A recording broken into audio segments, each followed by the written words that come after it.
오늘 이 시간 이 지독한 방황에서 벗어나고 싶다, 이 지독한 방황에서 벗어나고 싶다라는 제목으로 하나님 말씀 나누도록 하겠습니다. 우리가 함께 읽은 민수기는 두 번의 인구조사를 그 머릿말과 그리고 그 마지막 결론으로 하고, 그 사이에는 믿음 없었던 이스라엘 백성들의 방황과 죽음을 그 본문으로 다루는 구조를 취하고 있습니다. 다시 말해서 민수기는 이스라엘 백성들이 하나님께서 주신 약속을 믿지 못하는 그들의 불신앙으로 인해서 광야에서 40년 동안 방황하고 절망이란 자리에 주저앉아 결국 그 세대 전체가 죽음에 이르게 되는 일을 맞이하게 된 것을 말하고 있으며, 이를 통해 오늘날 우리에게 불신앙에 대한 경고의 메시지를 주고 있는 것입니다. 지금 이 시간 이스라엘 백성들과 같이 아직도 끝도 없는 지독한 광야에 갇혀 방황하거나 주저앉아 있고 하나님께서 허락하신 약속의 땅으로 나아가지 못하는 이들이 있습니까? 이런 이들에게 하나님께서는 오늘 함께 읽은 본문 말씀을 통해서 너희는 더 이상 방황하지 말고 즉시 일어나 약속의 땅으로 걸으라 말씀하십니다. 우리를 정체하게 하거나 후퇴하게 만드는, 그리고 광야에서 헤어나오지 못하게 만들고 죽음으로 이끄는 이 지독한 방황을 성경은 어떻게 끊어내고 그리고 앞으로 나아가라 말하고 있습니까? 첫째는 우리 앞에 환경을 보지 말고 약속을 보라고 말하고 있습니다. 둘째로는 방황을 끝마치기 위해서는, 이 지독한 방황을 끝내기 위해서는 약속을 주신 이를 알아야 한다고 성경은 증거합니다. 마지막으로 이 성경이 증거한 말씀을 가지고 오늘날 우리에게 적용되는 메시지를 발견하면서 우리가 앞으로 어떻게 살아야 하는지를 확인하면서 이 설교를 정리해 보려고 합니다. 먼저 우리는 환경을 바라보지 말고 하나님께서 주신 약속을 바라봐야 한다는 것입니다. 하나님께서는 이스라엘 백성을 자신의 백성으로 택하셨고 그들을 애굽에서 건져내시며 젖과 꿀이 흐르는 땅, 가나안이라는 약속의 땅으로 인도하실 것이라는 기대되는 약속을 이스라엘에게 주셨습니다. 그러나 이스라엘 백성들이 맞닥뜨린, 그리고 그들이 처한 환경은 그들이 받은 약속, 그들을 약속의 땅으로 들어가게 할 것이다라는 그 약속을 놓치도록 만들었습니다. 결국 그들의 환경은 그들로 하여금 하나님과의 약속을 불신하게 만들었다는 것입니다. 우리에게 처한 환경, 그들에게 처한 환경은 하나님께서 주신 약속을 어떻게 방해했습니까? 우리 본문을 통해서 확인해 보도록 하겠습니다. 이스라엘 백성들은 드디어 하나님께서 약속하신 땅, 어디입니까? 가나안 땅의 텅빛까지 오게 되었습니다. 그곳은 가네스 바네아라는 곳입니다. 오아시스 지역인 이곳에서 이스라엘 백성들은 한숨을 돌리며 그들은 각 지파의 족장 12명을 뽑아 가나안 땅을 정탐하도록 보내었습니다. 이 정탐꾼들은 40일 동안 그 땅에 사는 사람들을 조사했습니다. 강하고 약함의 정도를 알아냈고, 또 그들의 숫자, 많고 적음을 확인했고, 그리고 정말 그 가나안 땅이 모세가 하나님께 약속을 받은 그 모세가 말한 것처럼 과연 젖과 꿀이 흐르는 좋은 땅인지, 또 그들의 성읍의 형태가 어떻게 되었는지, 또 토지가 넉넉하거나 혹은 적은지, 그리고 수목의 유모 등을 샅샅이 관찰하고 돌아옵니다. 그리고 수많은 백성 앞에서의 정탐보고는 10명과 그리고 우리가 알고 있듯이 갈렙과 여호수아 2명의 것이 서로 상의했습니다. 10명은 그 땅 거민은 너무나도 강하고 그들의 성읍은 견고하였다는 객관적인 사실을 들어 아낙 자손 앞에 이스라엘 백성들은 메뚜기와 같을 것이라고 말하고 있습니다. 그러나 여호수아와 갈렙은 그 땅은 심히 아름다운 땅으로 여호와께서 우리에게 주실 것이니 두려워 말고 차지하자고, 그들은 우리의 먹이일 뿐이라고 외칩니다. 그러나 이스라엘 백성들은 그 10명의 정탐꾼들의 말을 듣고 그리고 두려워하지 말라는 갈렙과 여호수아를 돌로 치려 합니다. 왜 10명의 정탐꾼들과 이스라엘 백성들은 하나님께서 주신 약속을 보지 못하고 환경을 보았으며 이로 인해 절망할 수밖에 없었습니까? 이스라엘이 처한 환경이 누가 봐도 객관적이었고 분명한 사실이었기 때문입니다. 먼저 나름대로 편안했던 애굽 생활에서 나와 그들이 처음 맞이한 건 무엇이었습니까? 약속의 땅 가나안까지 빠르게 갈 수 있는 고속도로도 아니었고, 또는 아름다운 산책로나 우리가 걷는 한강변과 같이 시원하고 잘 정돈된 길도 아니었습니다. 그들은 먹고 살기 편한 애굽을 벗어나 아무것도 없는 황량한 광야, 여기가 어디인지도 모르는 그러한 곳에 놓여지게 된 것입니다. 그들에게 광야는 부정할 수 없는, 놓여진 지독한 현실이었습니다. 하나님의 약속은 곧 이루어질 것 같지만 먼 미래의 일 같습니다. 그러나 그들이 처한 현실은 당장 그들 앞에 놓여 그들의 길을 막고 있습니다. 젖과 꿀이 흐르는 땅에 이르게 하신다는 약속이야 생각만 해도 너무나도 좋습니다. 그러나 당장 그들 앞에는 젖과 꿀은커녕 그들의 도주로를 막고 있는 홍해였고, 뒤에는 자신들을 죽이려고 달려드는 살벌한 애굽의 병거들이었습니다. 그리고 겨우겨우 홍해를 건넜지만 그들에게 또 다른 고난의 연속, 무엇이었습니까? 굶주림과 목마름만이 가득한, 여기가 어딘지도 모른 광야였습니다. 더군다나 본문에 등장한 이스라엘 백성들을 더욱더 절망스럽게 만든 이유는 그들이 가나안 땅에 이제는 거의 다 와 갔다는 것입니다.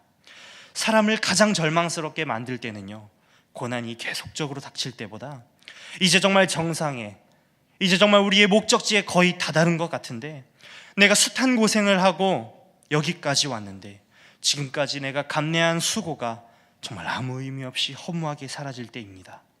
하나님께서 약속하신 그 땅 가나안이 우리들의 눈앞에 보입니다. 그러나 그곳을 들어갈 수가 없습니다.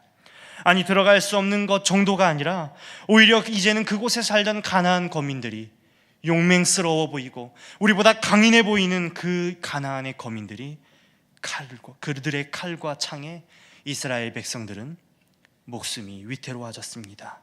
그래서 그들로부터 차라리 우리를 애굽에서 노역을 하다가 죽게 만들지, 우리를 건져내시지 마시지, 혹은 홍해에 빠져 죽게 만들거나 광야에서 굶주려 죽게 만들지라는 원망이 쏟아지게 만든 것입니다. 여기서 우리가 알 수 있는 사실이 무엇입니까? 우리 앞에 놓여져 있는 어려운 환경은 분명한 사실이며 우리 당장의 생존 문제와 밀접하게 관계했다는 것입니다. 이스라엘의 백성들의 불평은 처음부터 한 번도 끊긴 적이 없습니다. 출애굽기를 통해서 우리는 확인할 수 있지 않습니까? 그들은 홍해 앞에서, 또한 마라의 쓴물 때문에 목이 말라서, 또한 광야에서 너무나도 굶주렸기 때문에 불평하였습니다. 그러나 그들의 불평들을 자세히 살펴보면 이들의 불평은 어떻게 보면 그들의 최소한의 생존 위한 정당한 요구처럼 보입니다. 그리고 가나안에 거의 도착한 지금, 이제는 다 왔는데, 이제는 정말 그 목적지에 도착한 것 같은데, 이스라엘의 생명을 위태롭게 만드는 칼과 창만이 그들의 목조리를 움츠리게 만드는 것입니다. 지금 당장 내 생명이 위태롭게 되었는데 꿈같은 약속을 믿자는 것은 너무나도 어려운 일 아닙니까? 하나님께서는 우리에게도 소망을 주십니다. 신약의 야고보서의 말씀처럼 시험을 참는 자에게 복이 있으며 시련을 견뎌낸 자에게 면류관을 주신다고 약속하십니다. 당연히 우리는 이 받을 복을 기대하면서 신앙생활을 하면서 우리에게 맞닥뜨린 시련을 견디어 나갑니다.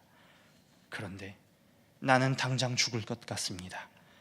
열심히 신앙생활을 하며 인내해 보려고 애쓰지만 아직까지 내 삶은 밑바닥, 나아진 것이 없습니다. 그럴 때 주변에서는 무엇이라 말합니까?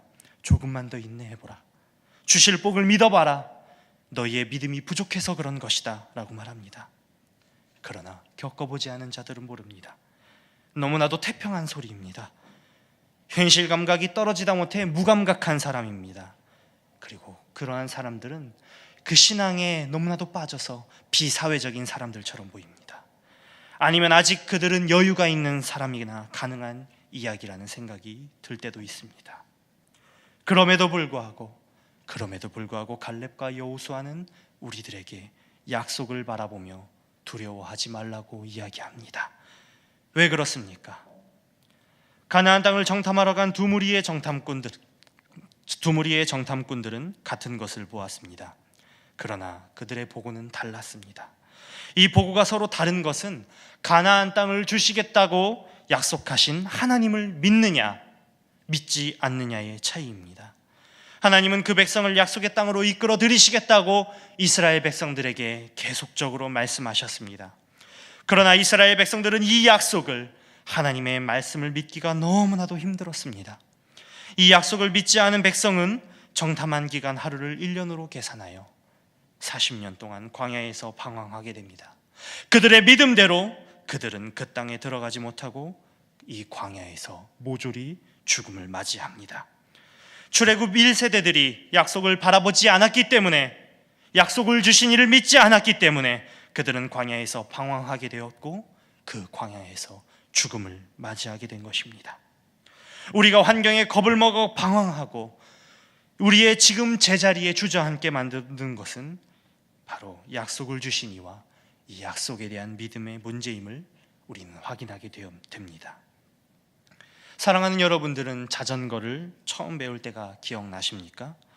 저는 얼마 전 한강공원에서 자전거를 처음 배우는 여자와 또 자전거를 타는 법을 가르쳐주는 그 여자의 남자친구를 본 적이 있습니다. 여자는 자전거 위에서 넘어지지 않으려고 계속 자전거의 핸들을 잡고 수평을 유지하려고 애썼습니다. 또한 바퀴를 쳐다보고 넘어질까 두려워 약간만 그 자전거가 휘청거려도 페달에서 발을 내려놓고 멈추거나 혹은 넘어지더라고요. 그 남자는 여자의 남자친구, 이 남자는 이 넘어질 듯한 자전거를 뒤에서 붙잡고 따라가며 짜증과 안타까움이 섞인 목소리로 멀리 좀 봐라, 페달을 빨리 굴려라, 굴리는 것을 멈추지 마라고 소리쳤습니다. 제가 운동을 마치고 집에 돌아가는 길에 보니까 그 둘이 싸우고 있더라고요. 그 남자의 짜증과 신경질 같은 것은 같은 남자로서 담지 말아야 할 모습이겠지만, 그래도 그 남자가 여자에게 한 조언은 나름대로 의미가 있다고 생각합니다. 멀리 보고 계속해서 페달을 발로 밟아갈 때에, 그럴 때에 자전거는 좌로우로 넘어지거나 멈추지 않고 결국 우리가 원하는 방향으로 나아갈 수 있다는 그 조언 말입니다. 우리가 계속 제자리에서 방황하는 이유, 넘어지는 이유가 무엇입니까? 우리는 지금 당장의 수평 유지를 원합니다. 당장 넘어지는 것이 너무나도 두렵기 때문입니다. 우리가 가야 할 방향대로 나아가지 못하고 두려움에 페달을 밟지 못하고 있습니다. 여자의 남자친구와 같이 우리를 붙잡아 주시는, 우리를 뒤에서, 우리를 위해서, 우리를 안아주시는 하나님이 계신데도 불구하고 그렇습니다. 물론 우리 하나님은 우리에게 소리치거나 짜증내시지 않으십니다. 그렇다면 이 두려움을 극복하기 위한 방법을 이 성경은 우리에게 무엇이라 이야기하고 있습니까? 우리에게 약속을 주신 이가 누구인지 알아야 한다고 성경은 증거합니다. 이스라엘 백성들이 불평하고 불만하는, 그리고 이 두려움에 방황하는 이유는 약속에 대한 신뢰, 약속을 주신 이와의 신뢰가 결여되어 있다고 말합니다. 바로 우리가 하나님을 알지 못하기 때문이라고 말하는 것입니다. 저는 제가 담당하고 있는 영유아부를 진행하면서 주일에 우리 아이들과 많은 약속을 하게 됩니다. 예배 시간에 찬양과 율동을 열심히 한 친구들이 있으면 잘했다고 칭찬해주고 또 마이쮸를 준다고 약속하기 때문입니다.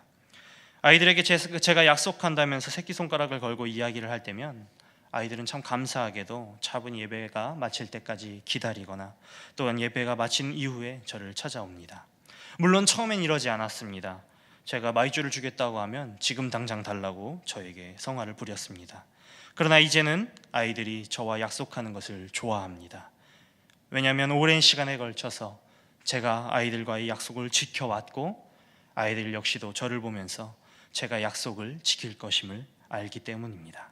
아니, 제 사무실 서랍 속에 숨겨져 있는 다량의 마이쮸를 알고 있기 때문인 걸 수도 있습니다. 그러나 때로는 사무실에 들어가 준비해놓은 마이쮸가 없을 때, 혹은 제가 아이들과의 약속을 잊어버리는 실수도 간혹 일어납니다. 그러면 약속을 믿은 아이가 저에게 거짓말쟁이 전도사라면서 핀잔을 할 때도 있습니다. 약속을 한 사람이 누구인지에 따라서 그 약속의 성취가 기다려집니다. 그리고 그 사람과 약속하는 것이 즐겁습니다. 약속이 분명히 이루어질 것을 우리는 확신하기 때문입니다. 그렇다면 이스라엘에게 약속을 주신 분은, 그리고 이곳에 모인 사랑하는 여러분들에게 약속을 주신 분은 누구십니까? 바로 전능하신 여호와 하나님입니다. 우리는 하나님이 누구인지를 알면 그분과의 약속을 온전히 신뢰할 수 있게 되는 것입니다. 여호와 하나님께서는 이스라엘 백성들에게 약속하셨습니다. 그리고 그 약속을 통해서 여호와 하나님이 누구신지를 우리들에게 보여주십니다. 민수기 6장 24절부터 26절까지의 말씀은 이렇게 증거합니다. 여호와는 내게 복을 주시고 너를 지키시기를 원하며, 여호와는 그의 얼굴을 내게 비추사 은혜 베푸시기를 원하며, 여호와는 그 얼굴을 내게로 향하여 드사 평강 주시기를 원하노라 할지니라. 그렇습니다. 우리 여호와 하나님은 우리에게 복을 주시고 우리를 보호하시고 우리에게 은혜를 주시며 평강을 약속하신 분입니다. 전능하신 여호와 하나님은 우리에게 약속을 주시는 분임을 우리는 잊지 말아야 합니다. 그리고 약속만을 주시고 마치시는 분이 아닙니다. 지키지 않거나 잊어버리시는 분은 더더욱 아닙니다. 주신 약속을 성취하시는 분임을 우리는 알고 있지 않습니까? 그 증거가 성경 전체에 드러나지만 특별히 우리가 읽은 본문 말씀인 민수기에서 한번 찾아봅시다. 민수기의 영어 이름이 넘버스입니다. 왜냐하면 민수기에서 그 처음과 끝을 인구조사로 다루고 있기 때문일 것입니다. 1차 인구조사로 시작하고 2차 인구조사로 마무리되는 것을 제가 서론에서 밝힌 바 있습니다. 1차 인구조사는 민수기 1장 46절에 드러나게 됩니다. 여호수아의 사람은 총 63,550명으로 나타납니다. 그리고 광야 40년이 지난 후에 가나안 들어가기 전에 다시금 2차 인구조사를 할 때에 26장 51절의 말씀과 같이 이스라엘의 백성들이 61,730명, 그 수가 변하지 않고 보존됨을 보여주고 있습니다. 광야 40년 그동안 하나님께서 이스라엘 백성들에게 어떻게 약속을 성취하셨습니까? 그들이 목이 마를 때에 반석에서 물이 나게 하셨으며 그 물을 마시우게 만드셨습니다. 또한 만나와 메추라기로 그들을 먹이셨습니다. 광야 40년 후 요단강 코앞에 이른 모세는 이 40년 동안에 너희의 의복이 헤어지지 아니하였고 너희의 발이 부르트지 아니하였다고 신명기 8장 4절 말씀을 통해서 지난 광야 생활을 회고하는 것을 우리는 알고 있지 않습니까? 그들은 비록 노스페이스 잠바 하나 없고 그들의 발에 나이키 운동화 한 켤레 없던 백성이었지만 40년의 광야 생활에서 하나님은 기적같이 이스라엘을 보존하셨습니다. 그러나 주시겠다고 약속하신 그 약속을 믿고 따라간 자는 남았으나 그 약속을 믿지 않은, 불신하는 자는 그 광야에서 죽었습니다. 사람의 약속은 저의 경우처럼 실수도, 잠시 잊어버릴 수도, 또한 그 약속이 지켜지지 않을 때도 있지만 이스라엘 백성을 향한 하나님의 약속은 그 약속의 선포와 성취가 실수가 없으신 것을 우리는 말씀을 통해서 날마다 확인하고 있지 않습니까? 오늘 이 시간 약속을 주시고 성취하시는, 그리고 결코 실수하지 않으시는 여호와 하나님께서 사랑하는 여러분들과 함께 하시고 우리를 보호하신다고 약속하십니다. 전능하신 하나님을 믿는 믿음으로 우리가 처한 환경들, 문제와 고난들을 결코 두려워하지 말고 담대히 약속의 땅으로 나아가는 새교회 성도님들 되시기를 주님의 이름으로 소망합니다. 마지막으로 약속을 주신 분이 이제 누구인지 알았으니 이제 어떻게 살아야 합니까? 이제 우리는 앞으로 어떻게 살아야 합니까? 바로 그분을 믿고 약속을 주신 그분을 믿고 넘어진 자리에서 두려워하지 말고 일어나 앞으로 나아가야 합니다. 우리는 성경 말씀을 보면서 끊임없이 불평하는 이스라엘 백성들의 모습을 이 출애굽기와 또 민수기를 보면서 답답해합니다. 저도 공부를 하면서 이 출애굽기와 민수기를 읽으면서 정말 이처럼 멍청한 사람들이 어디 있는지 정말 너무나도 답답해 금치 못할 때가 많습니다. 허나 그것이 이스라엘 백성들의 모습이 우리의 모습이기도 합니다. 우리는 이미 선포되어진 승리에도 불구하고 우리에게 승리를 주시겠다라고 약속하신 그 예수 그리스도의 그 승리를 믿음에도 불구하고 그 승리의 말씀을 우리가 알매도 불구하고 현실의 어려움이 발견되면 견디지 못하고 불평하며 옛사람의 모습으로 자꾸만 회귀하려 합니다. 그 불신이, 그 믿지 못함이 바로 광야 40년의 방황의 이유였음을 우리는 잊지 말아야 합니다. 다람쥐 쳇바퀴 돌듯 제자리를 맴도는 이스라엘 민족의 운명은 그들이 내렸던 불신의 선택이 가져온 결과였습니다. 그러나 여호수아와 갈렙은 믿음의 눈과 순종의 심장을 가지고 있었습니다. 거대한 네피림의 후손 아낙 족속이 그들이라고 왜 두렵지 않았겠습니까? 그러나 그들은 이렇게 외쳤습니다. 오직 여호와를 거역하지 말라. 또 그 땅 백성들을 두려워하지 말라. 그들은 우리의 먹이라. 여호와는 우리와 함께 하시느니라. 그들을 두려워하지 말라. 그들이 한 이 믿음의 고백은 살아서 약속의 땅을 밟게 되는 그 순간까지 여호수아와 갈렙의 걸음을 지켜가시는 하나님의 도움이 되었습니다. 사랑하는 새교회 성도 여러분, 지금까지 오늘 이 시간까지 하나님께서는 여러분들을 인도하여 주셨습니다. 그러나 우리 앞에 처한 현실, 너무나도 분명하고 객관적인 이 현실은 아직도 물 한 모금도 먹을 양식도 없는 강야와 같습니다. 또한 이제는 가나안 거민들, 아낙 자손과 같이 우리의 생명을 위협하는 대적들이 되어서 칼과 창을 빼어들고 당장 우리를 기다리고 있습니다. 두렵습니다. 무섭습니다. 그렇다고 두려워 주저앉아 계실 것입니까? 이 지독한 방황에서 계속 머무를 것입니까? 아니, 등을 돌려서 다시 우리를 노예 삼았던 애굽 땅으로 돌아가게 될 것입니까? 다시금 우리를 죄의 노예가 되게 할 것이나라는 말입니다. 우리를 주저앉거나 다시 애굽으로 돌아가려 한다면 우리도 그 출애굽의 1세대들처럼 광야를 걷고 끝내 그 광야에서 우리의 불신앙의 결과로 죽음에 이르게 될 것입니다. 믿음의 고백을 한 지 10년이 지나고 혹은 20년이 흘러도 여전히 제자리 걸음을 하는 신앙인들이 많습니다. 집과 교회를 오갈 뿐이지 세상으로 나아가 이 대적들과의 싸우는 것을, 또 맞서는 것을 두려워하는 10명의 정탐꾼들과 같은 영성을 지닌 사람들이 여전히 우리 가운데 있습니다. 이제 불신의 방황을, 이제 그 지독한 불신의 방황을 끝내십시오. 더 이상 광야를 건널 수 없습니다. 더 이상 광야를 걸을 수 없습니다. 이 산지를 내게 주십시오 라고 85세의 나이에도 외쳤던 갈렙의 믿음이, 그리고 두려워하지 말라고 부르짖었던 여호수아의 그 믿음이, 숱한 아낙 자손의 협박이 곳곳에 도사리고 있는 땅을 향하여서 걸어가고 있는 우리에게도 필요합니다. 이제 불신의 지독한 방황을 끝내고 약속하신 하나님의 신실하심을 의뢰하며 두려움 없이 전진하여서 하나님께서 우리에게 그 약속하신 그 땅으로, 우리에게 약속하신 그 복과 그 면류관을 따라서 그 약속의 땅을 취하는 사랑하는 새교회 성도님들이 되시길 주님의 이름으로 간절히 소망합니다.